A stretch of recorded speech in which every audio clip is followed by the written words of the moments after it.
but we want to go ahead and do that thing. Again, thanks so much for joining us here, New Black Wall Street Book Club, where Black folk do read. We're going through the 48 Laws of Power. That's what we're going to be picking up today, where we can actually pick that book up and go through the preface today. So this is a book about power, and we talk a lot about it. And if you want to get it, you need to understand and study it. The 48 Laws of Power. You can put yourself in position where we can actually pick that book up and go through the preface. One second. So this is a book about power, and we talk a lot about it. Oh, there we go. There we go. I got that thing cut off. All right, fantastic. So you know what time it is, man. If the DJ hit the music, DJ, I give him plenty of time to hit that like button, hit that share button. TJ, it's time to hit the music. There we go. Let's build. New Black Wall Street Book Club. Evan Jefferson, brother, much love. Educating, elevating, because in knowledge is the power and we'll never give it up. Literature's for the masses. Where to put your money down, now how to watch your assets. Yeah, uplifting others is a passion. My brother Evan, he will turn it into action. New Black Wall Street Book Club. You should come read with us. Yeah, we comprehend and discuss. If we all just come together, there's no limit for us. Here comes your host, New Black Wall Street. Evan, take it away. New Black Wall Street Book Club. All right, my beautiful people, man. Thanks so much for joining us here at the New Black Wall Street Book Club. I am your host, ERGJ, certified financial educator, CEO of ERGJ Enterprise, the CEO of ERGJ Black Bookstore, where we bring investment education on one side, and we also bring the literature on the other side, written by some of us, our great meetings here. Thanks so much. Good morning to you. Waikita's in the house. Phyllis George is in the house. Mr. Marcus Smith is in the house over here on Facebook. What's going on over there in our YouTube world? Thanks so much for being with us here today. We're going through the book today. I mentioned to you guys, I'm the author of the Lead Black Billionaires Club. You get that book at theblackbillionairesclub.com. But we're going through the book, The 48 Laws of Power. Ms. Waikita said, this the book y'all want to go to? I said, okay. That's what y'all want to do. It's time to go through the 48 Laws of Power. Everybody put in the comments below, I got the power. That's right, I got the power. Everybody put in the comments below, I got the power. This book right here. Woo! Oh, that's all I can say. This book right here is a must read.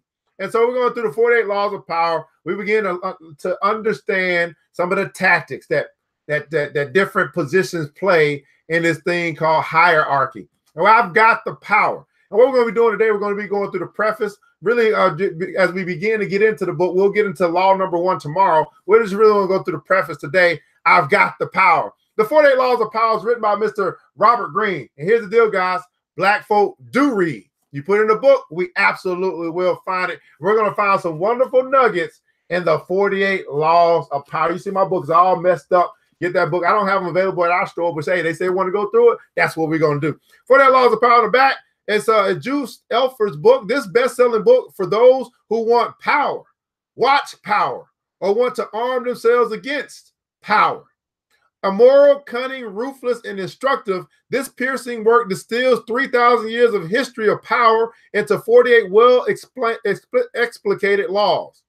As attention-grabbing in its design as it is in its content, this bold volume outlines the laws of power in their unvarnished essence, synthesizing the philosophies of Machiavelli, Sun Tzu, Carl von Clausewitz, and other great thinkers. Some laws require prudence. Number 1, never outshine the master. Some stealth. Number 3, conceal your intention. And some, the total absence of mercy. Crush your enemy totally. But like it or not, all have applications in real life situations. Illustrated through the tactics of Queen Elizabeth I, Henry Kissinger, P.T. Barnum, and other famous figures who have wielded or been victimized by power.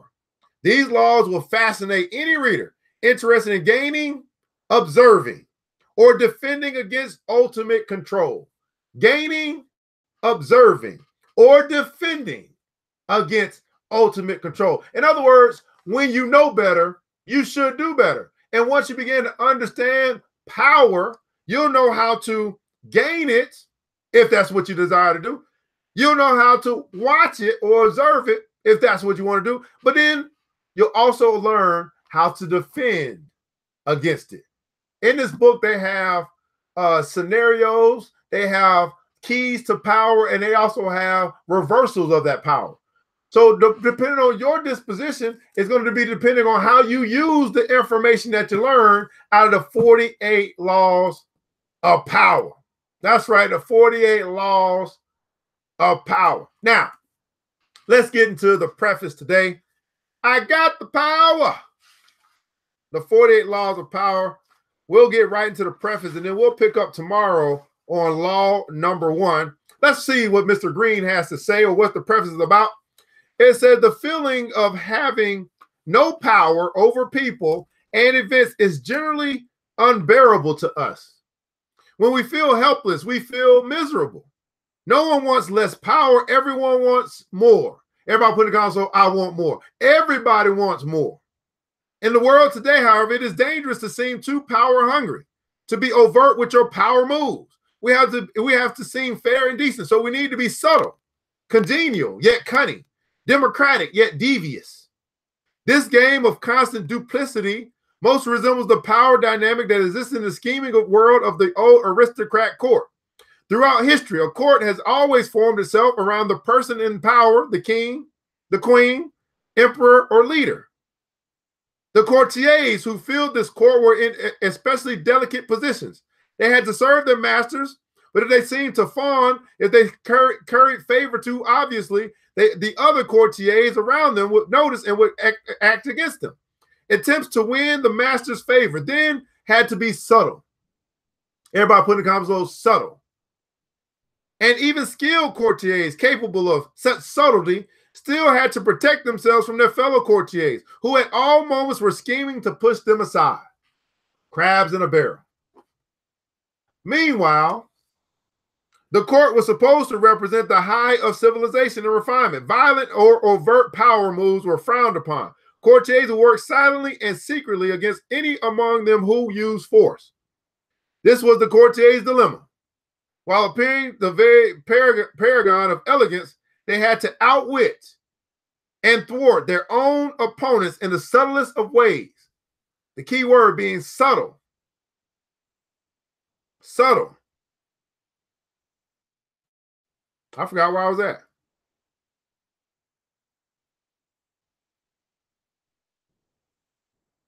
Oh, the successful courtier leaned over time to make the successful courtier learned over time to make all his moves indirect. If he stabbed an opponent in the back, it was with the velvet glove on his hand and the sweetest of smiles on his face. Instead of using coercion or outright treachery, the perfect courtier got his way through seduction, charm, deception, and subtle strategy, always planning several moves ahead. Always planning several moves ahead. Life in the court was a never-ending game that required constant vigilance and tactical thinking. It was civilized war. Civilized war. Oh my goodness. Whew. He said indirect. I got to highlight some of this stuff. I ain't ever read the indirect, the subtlest ways. I like that. Keep on going.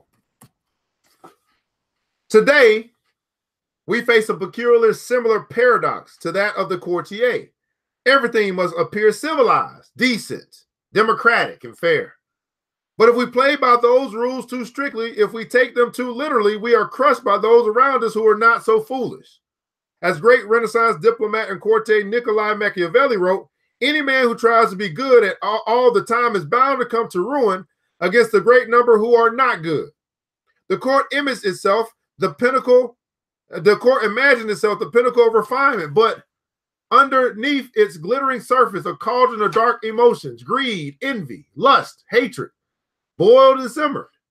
Our world today similarly imagines itself the pinnacle of fairness, yet the same ugly emotions still stir within us, as they have forever. The game is the same. Everybody put in the comments below, the game is the same. The game is the same.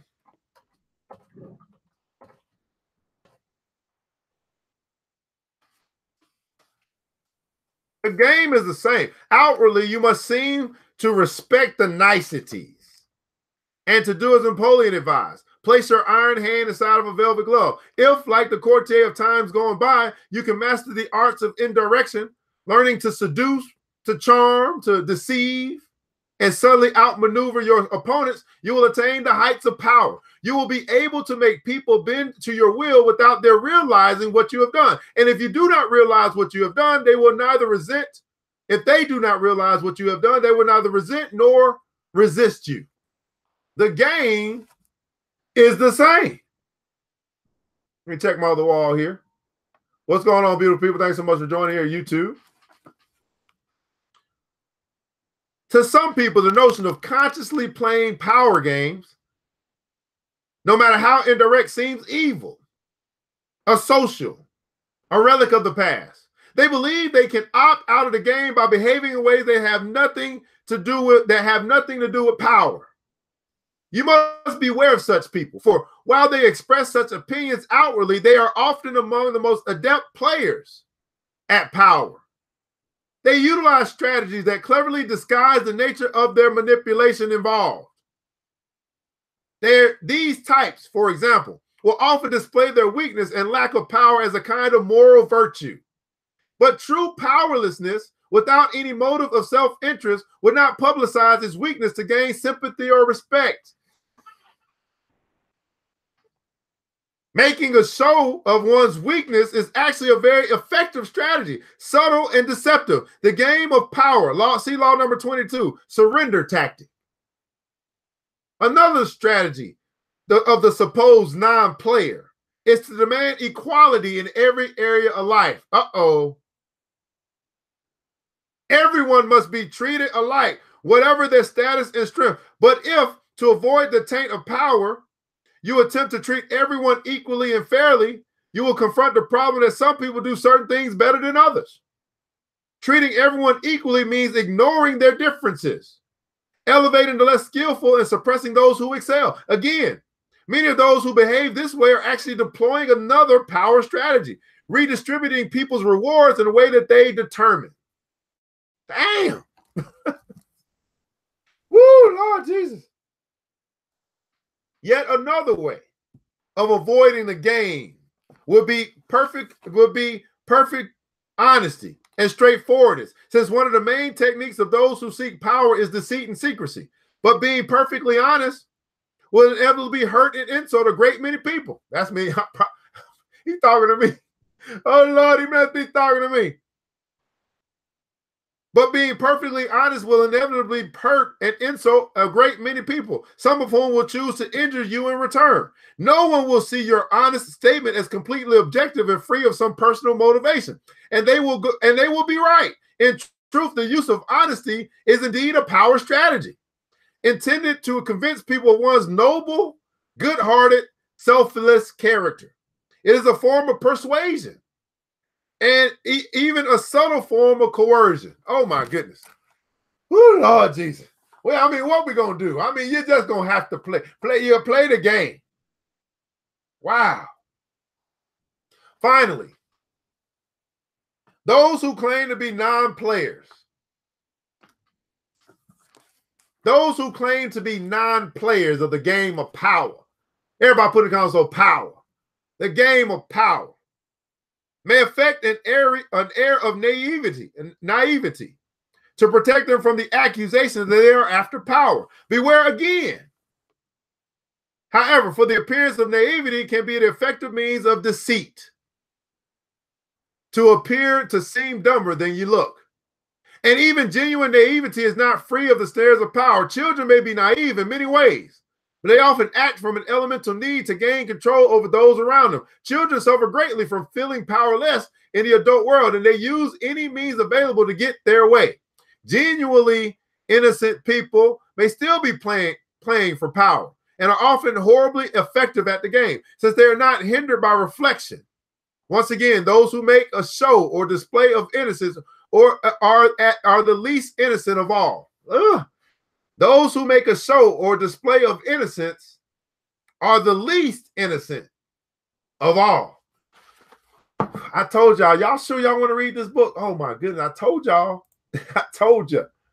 I thought I told you. All right. You can recognize these supposed non-players by the way they flaunt their moral qualities, their piety, their exquisite sense of justice. But since all of us hunger for power, and almost all of our actions are aimed at gaining it, the non-players are merely throwing dust in our eyes, distracting us from their power plays with the air of moral superiority. If you observe them closely, you will see, in fact, that they are often the ones most skilled at indirect manipulation, even if some of them practice it unconsciously, and they greatly resent any publicizing of the tactics they use every day. Give me 1 second, guys. I can't do it from here. Let me do it from here. 1 second. Wow. Wow.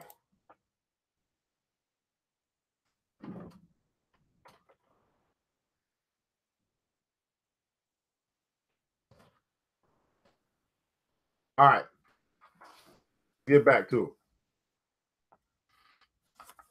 it. If the world is like a giant scheming... No, hey, don't be trying to back out of it now, Wakita. I don't. You said you wanted to get in it. We're going to go through it. If Wakita said it, we doing it. If the world is like a giant scheming court and we are trapped inside it, there is no use in trying to opt out of the game. That will only render you powerless, and powerlessness will make you miserable. Instead of struggling against the inevitable, instead of arguing and whining and feeling guilty, it is far better to excel at power. Everybody put in the comments below, excel. And let me read that again. If the world is like a giant scheming court and we are trapped inside of it, there is no use in trying to opt out of the game. That will only render you powerless, and powerlessness will make you miserable. Instead of struggling, it is far better to instead of struggling against the inevitable, instead of arguing and whining and feeling guilty, it is far better to excel at power. In fact, the better you are at dealing with power, the better friend, the better lover, the better husband, the better wife, and the better person you become. By following the route of the perfect courtier, you learn to make others feel better about themselves, becoming a source of pleasure to them. They will grow dependent on your abilities and desirous of your presence. By mastering the 48 laws in this book, you spare others the pain that comes from bungling with power, by playing with fire without knowing its properties. If the game of power is inescapable, better to be an artist than a denier or a bungler. What's going on, Wendy B? Haven't seen you in a while. How's everything going?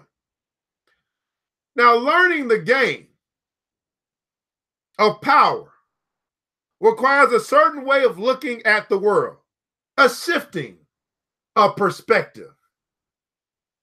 Everybody put in the comments though, perspective. Learning the game of power requires a certain way of looking at the world, a shifting of perspective. It takes effort and years of practice, for much of the game may not come naturally. Certain basic skills are required, and once you master these skills, you will be able to apply the laws of power more easily. The most important of these skills and power's crucial foundation is the ability to master your emotions. I said this yesterday. I said this today. The mature are led by logic. They're led by logic. The immature, the childish, are led by their emotions. And it says here, the most important of these skills and powers crucial for foundation is the ability to master your emotions.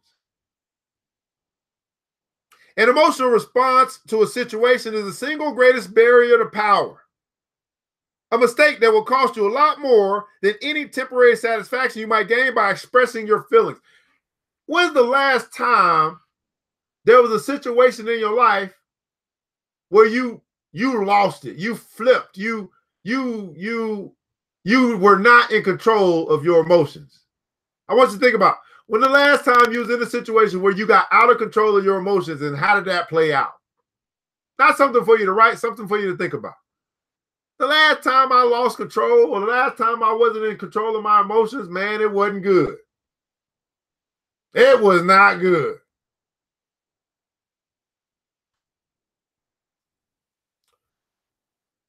An emotional response to a situation is the single greatest barrier to power. A mistake that will cost you a lot more than any temporary satisfaction you might gain by expressing your feelings. Emotions cloud reason. And if you cannot see the situation clearly, you cannot prepare for and respond to it with any degree of control. Anger is the most destructive of emotional responses, for it clouds your vision the most. Think about this. If anger is the most destructive, then if you agree with that, and I think it is. I mean, when I done got angry, yeah. Woo, Lord Jesus. But if it's the most destructive of our emotional responses and it clouds our vision, ask yourself this: how important is vision? Is it more valuable than your anger that you feel? How important is it to have vision? And when your vision is clouded because of your emotions, you can't see and you can't make quality, good decisions.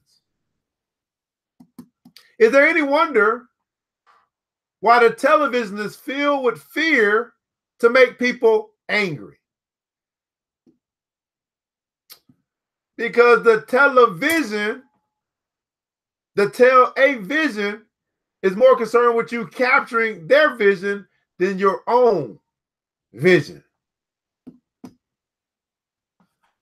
The programming is a part of the power structure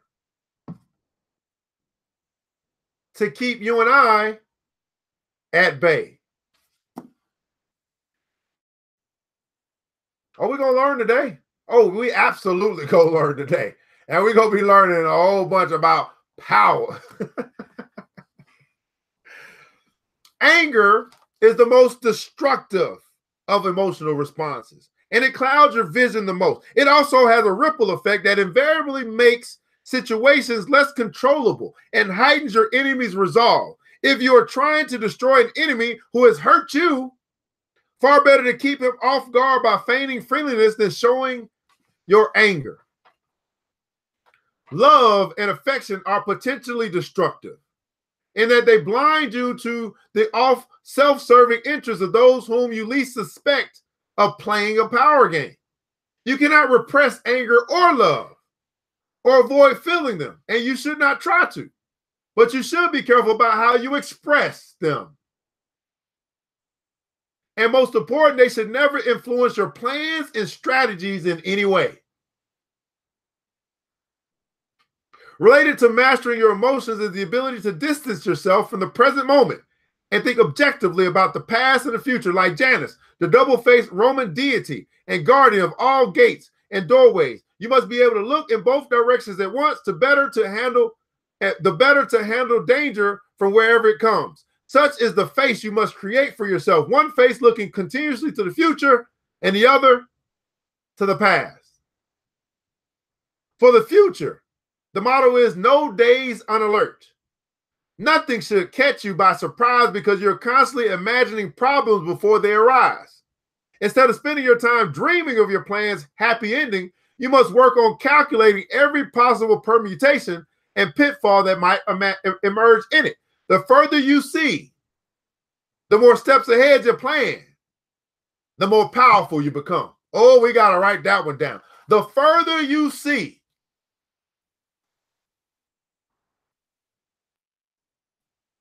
the more steps ahead you plan, and the more powerful you become. I'll read it again. The further you see, the more steps ahead you plan, the more powerful you become. The other face of Janus looks constantly to the past. Though not to remember past hurts or bear grudges, that would only curb your power. Half of the game is learning how to forget those events in the past that eat away at you and cloud your reason. Uh-oh. Half of the game is learning how to forget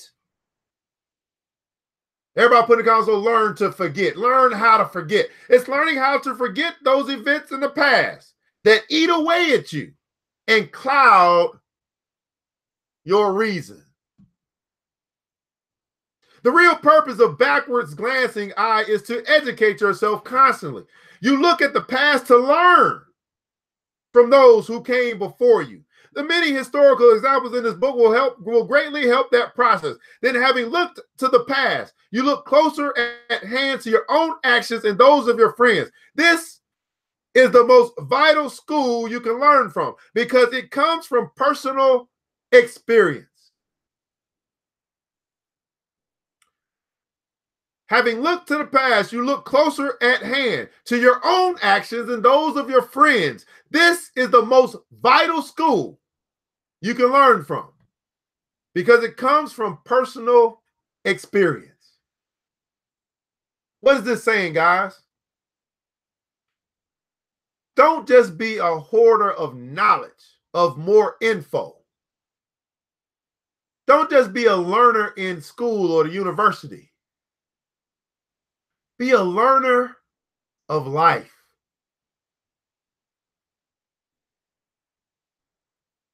That's it.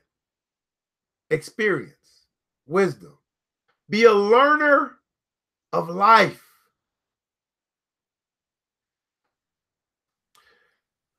Whew, Lord Jesus. You begin by examining the mistakes you made in the past, the ones you had most grievously held you back. You analyze them in terms of the 48 laws of power. And you extract from them a lesson and an oath. I shall never repeat such a mistake. Everybody put that in comments below. I shall never repeat such a mistake. I shall never fall into such a trap again. I shall never repeat such a mistake. And I shall never fall into such a trap again. If you can evaluate and observe yourself in this way, you can learn to break the patterns of the past, an immensely valuable skill. You can learn to break the patterns of the past. Power requires the ability to play with appearances. To this end, you must learn to wear many masks and keep a bag full of deceptive tricks. Deception and masquerade should not be seen as ugly or immoral. All human interaction requires deception on many levels. And in some ways, that separates humans from animals in our ability to lie and deceive. In Greek myths, in India's Mahabharata cycle, in the Middle Eastern epic of Gilgamesh, it is the privilege of the gods to use deceptive arts. A great man, Odysseus, for instance, was judged by his ability to rival the craftiness of the gods, stealing some of their divine power by matching them in wits and deception. Deception is a developed art of civilization and the most potent weapon in the game of power. You cannot succeed at deception unless you take a somewhat distanced approach to yourself. Unless you can be many different people wearing the mask that the day and the moment require. With such a flexible approach to all appearances, including your own, you lose a lot of the inward heaviness that holds people down. Make your face as malleable as the actors. Work to conceal your intentions from others. Practice luring people into traps. Playing with appearances and mastering arts of deception are among the aesthetic pleasures of life. They are also key components in the acquisition of power. Now, I know y'all ain't trying to hear this, but you got to hear it nonetheless, okay? Because many of us practice deception. Let's not act like we don't. Many of us send our representative first. That's deception. So let's not act like we don't play no deception. If deception is the most potent weapon in your arsenal, then patience in all things is your crucial shield. Patience will protect you from making moronic blunders, like mastering your emotions. Patience is a skill. It does not come naturally, but nothing about power is natural. Power is more godlike than anything in the natural world. And patience is the supreme virtue of the gods, who have nothing but time. Patience is a virtue of the gods who have nothing but time. Everything good will happen. The grass will grow again if you give it time and see several steps into the future. Impatience, on the other hand, only makes you look weak. It is a principal impediment to power. Man, I never thought about this way. Impatience leads to poverty because you want everything now, no matter the cost. Impatience leads to poverty because you want everything right now, no matter the cost. Wow. Patience is a virtue of the gods because they got nothing but time. Woo, Lord Jesus. Patience, oh my goodness. Patience is a supreme virtue of the gods who have nothing but time. Power is essentially amoral, and one of the most important skills to acquire is the ability to see circumstances rather than good or evil. Uh-oh. Power is essentially amoral, and one of the most important skills to acquire is the ability to see circumstances rather than good and evil. Power is a game. This cannot be repeated too often. And in games, you do not judge your opponents by their intentions, but by the effect of their actions. In other words, there's a person in your life who means well, but doesn't do well. You don't pay attention to their intentions. That means nothing. What means something is what they did. What doesn't mean something is what they meant to do.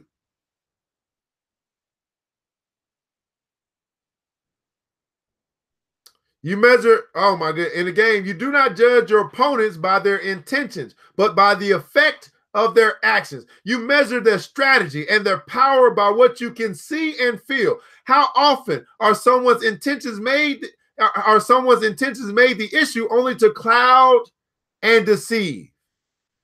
What does it matter if another player, your friend or rival, intended good things and had only your interest at heart, if the effects of his actions lead to so much ruin and confusion?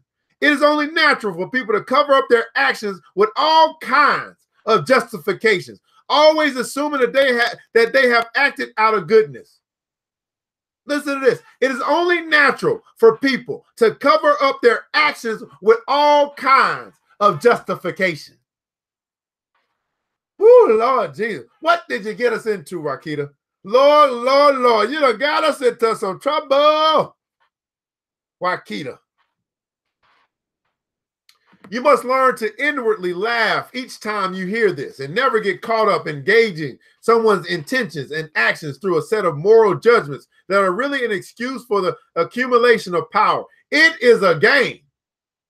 Your opponent sits opposite you. Both of you behave as gentlemen or ladies, observing the rules of the game and taking nothing personally. You play with a strategy and you observe your opponent's moves and with as much calmness as you can muster. In the end, you will appreciate the politeness of those you're playing with more than their good and sweet intentions. Train your eye. Everybody put in the console, train your eye, especially the fellas. Train your eye to follow the results of their moves, the outward circumstances, and do not be distracted by anything else. Oh, this is, woo, we going to another level up in this pace. Up in here. Up in here. Train your eye to follow the results of their moves, the outward circumstances, and do not be distracted by anything else.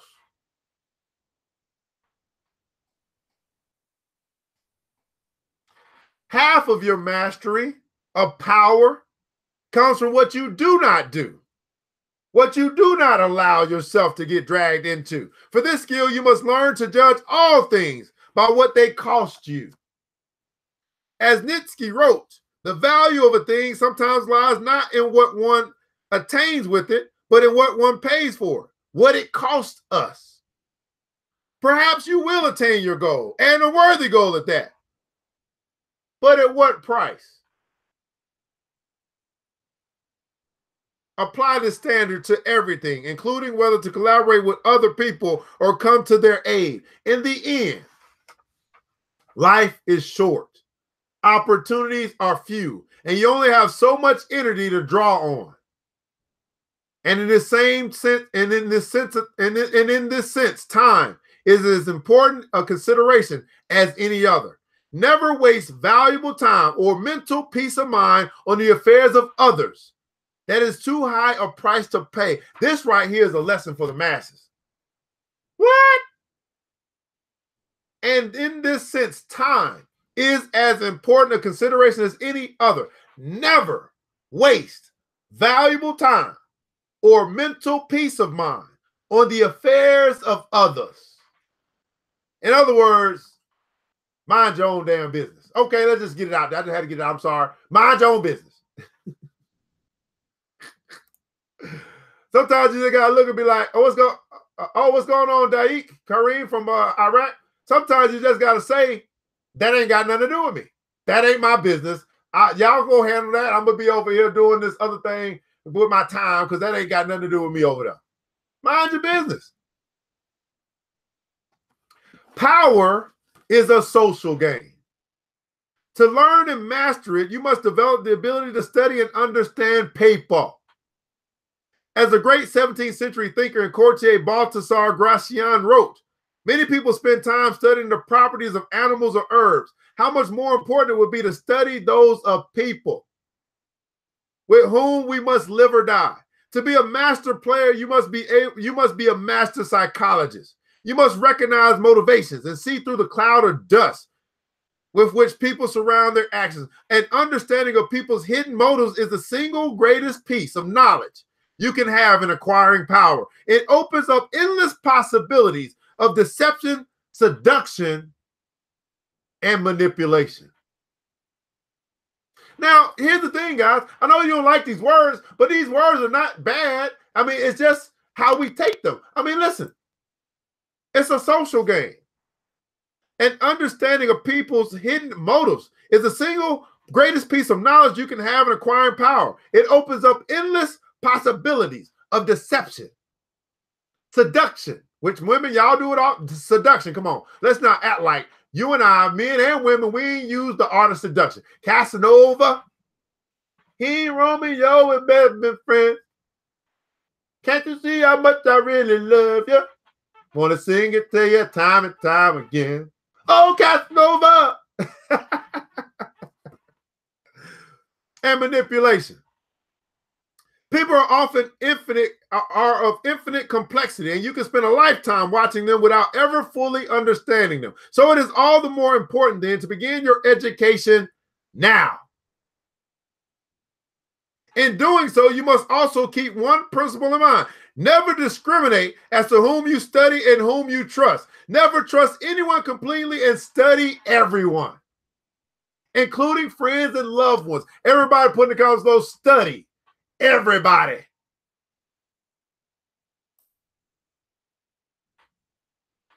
Study everybody. Wow. What does the Keita got us? What Keita got us into? Oh Lord, Jesus. Woo! Study everybody. Finally, you must learn always to take the indirect route to power. Disguise your cunning. Like a billiard ball that caroms several times before it hits its target, your moves must be planned and developed in the least obvious way. By training yourself to be indirect, you can thrive in a modern court, appearing the paragon of decency while being the consummate manipulator. Consider the 48 laws of power a kind of handbook, on the arts of indirection. The laws are based on the writings of men and women who have studied and mastered the game of power. These writings span a period of more than 3,000 years and were created in civilizations as desperate as ancient China and Renaissance Italy. Yet they share common threads and themes together, hinting at an essence of power that has yet to be fully articulated. The 48 laws of power are the distillation of this accumulated wisdom gathered from the writings of the most illustrious strategists: Sun Tzu, Clausewitz, statesmen, Bismarck, Talleyrand, courtiers, Castiglione, Gratian, seducers, Ninon de L'Enclos, and Casanova, and con artist Yellow Kid Will in history. The laws have a simple premise. Certain actions almost always increase one's power. That's called the observance of the law. While others decrease it and even ruin us. That's the transgression of the law. These transgressions and observances are illustrated by historical examples. The laws are timeless and definitive. The 48 laws of power can be used in several ways. By reading the book straight through, you can learn about power in general. Although several of the laws may not seem to pertain directly to your life, in time you will probably find that all of them have some application. And in fact, they are interrelated. By getting an overview of the entire subject, you will best be able to evaluate your own past actions and gain a greater degree of control over your immediate actions.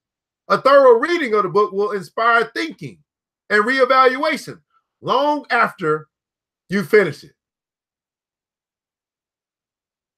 The book has also been designed for browsing and for examining the law that seems at that particular moment most pertinent to you. Say you're experiencing problems with a superior and cannot understand why your efforts have not led to more gratitude or promotion. Several laws specifically address the master-underlying relationship. The master-underling relationship. And you're almost certainly transgressing one of them. By browsing the initial paragraphs for the 48 laws in the table of contents, you can identify the pertinent law.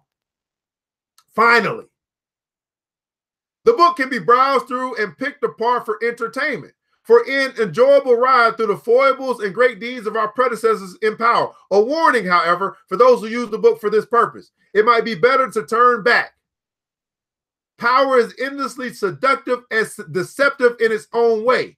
It is a labyrinth. Your mind becomes consumed with solving its infinite problems, and you soon realize how pleasantly lost you have become.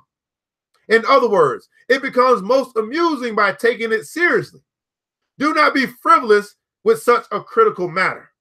The gods of power frown on the frivolous. They give ultimate satisfaction only to those who study and reflect, and punish those who skim the surfaces looking for a good time. Mr. Machiavelli says this, and I quote, "Any man who tries to be good all the time is bound to come to ruin among the great number who are not good. Hence, a prince who wants to keep his authority must learn how not to be good and use that knowledge or refrain from using it as necessity requires." Let me read some of these other quotes. Oh, Lord Jesus. This is from Lord Chesterfield. "Courts are unquestionably the seats of politeness and good breeding. Were they not so, they would be the seats of slaughter and desolation. Those who now smile upon and embrace would affront and stab each other if manners did not interpose." Here's from Friedrich Nietzsche. "There's nothing very odd about lambs disliking birds of prey, but there is no reason for holding it against large birds of prey that they carry off lambs. And when the lambs whisper among themselves, the birds of prey are evil, and does this not to give us a right to say that whatever is the opposite of a bird of the prey must be good? There's nothing intrinsically wrong with such an argument, though the birds of prey will look somewhat quizzically and say, we have nothing against these good lambs. In fact, we love them. Nothing tastes better than a tender lamb." That confused the hell out of me. Okay. Here's from Johann von Goethe. "The only means to gain one's ends with people are force and cunning. Love also, they say, but that is to wait for sunshine, and life needs every moment. Here's from Kautilya, the Indian philosopher. The arrow shot by the archer may or may not kill a single person, but stratagems devised by a wise man can kill even babes in the womb. And here's the last two. I thought about this is from Francesco Vettori. I thought to myself, with what means, with what deception, with how many varied arts, with what industry a man sharpens his wits to deceive another. And through these variations of the world is made more beautiful. And here's Honor de Balzac. There are no principles, there are only events. Oh, wow. There are no principles. There are only events. There's no good or bad. There are only circumstances. The superior man espouses events and circumstances in order to guide them. If there were principles and fixed laws, nations would not change them as we change our shirts. And a man cannot be expected to be wiser than an entire nation. Oh, that's an interesting concept. I guess he said that. So this is the 48 Laws of Power, guys. Tell me your thoughts, man. Is this intriguing to you? You're like, man, okay, what the hell did we get ourselves into? Good old Wakita picking the next. I got to make sure Wakita don't pick the next book because we may not know what we're going to be reading. But the 48 Laws of Power, man, we're going to be going through this. Law number 1, which we'll pick up tomorrow, is never outshine the master. Never outshine the master. In the comments below, I want you to let me know what you think about the beginning, the preface. What's your thoughts going on right now about this book? I continue to teach this principle that price is what you pay, value is what you get. You didn't pay anything to be here, but you maybe got some value just out of the preface. What was that? Is this something that's saying, man, I want to read more, or I don't know if I want to read this book? I mean, I don't really know if I'm ready for this because this is a powerful book. I mean, it really is a powerful book. I read it before, but, you know, it's 2018. You know, this is a year of no excuses. Let's get it. Anyway, this is New Black Wall Street Book Club, and Black folk do read. You put it in a book, we absolutely will find it, and we're going through one of the most powerful books ever written, The 48 Laws of Power. And it's got some stuff you ain't agree with. It's got some stuff that you may not even do. But here's what I tell people. You may not do it, but you need to know when it's being done to you. Let me say that again. You may not do it, but you need to know when it's being done to you. In other words, you need to know when someone's trying to manipulate you. Yep, you need to know when someone's trying to manipulate you, deceive you, charm you. It's called recognition. Game, recognize game. Everybody put that on. Game, recognize game. Well, guys, again, I want you to remember this, man, that it takes a village. It starts with us. Black folk do read. You put it in the book, we're going to find it. We all take this start with us. Let's build, guys. Let's just build. Let's build our intellect. Let's build our wisdom. Let's build our strategies. Let's build our communities. Let's build each other. Let's just build together. We got, people. And guess what? That's enough. I pray to God He preserve each and every one of you. We'll be back tomorrow at 9 a.m. Eastern Standard Time with the first law of the 48 Laws of Power. Never outshine the master. You know what time it is. DJ, hit the music. New Black. It's the New Black Wall Street Book Club. With your host, Evan Jefferson. It's time for us to go. Yeah. Now, you ain't got to leave the computer. But we encourage you to get out there and learn and apply all the things you learn at the New Black Wall Street Book Club.